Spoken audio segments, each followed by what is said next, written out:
হরে কৃষ্ণা, আপনাদের সবাইকে স্বাগত জানাই মায়াপুর লাইফে। তো আজকে এই ভিডিওতে দেখাবো আমাদের ছাদ বাগানে কি কি ফুল রয়েছে।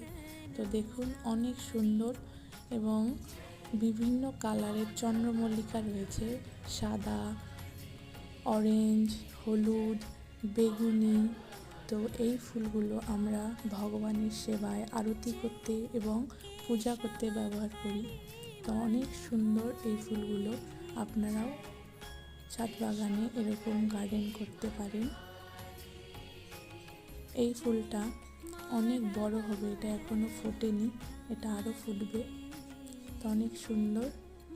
আরও রয়েছে একটা স্ট্রবেরি গাছ, এটা একটা ছোট্ট স্ট্রবেরি ধরেছে এবং নিচে রয়েছে কিছু রক্ত গাঁদা, রক্ত একদম লাল লাল এই গাঁদাগুলো। হরে কৃষ্ণা।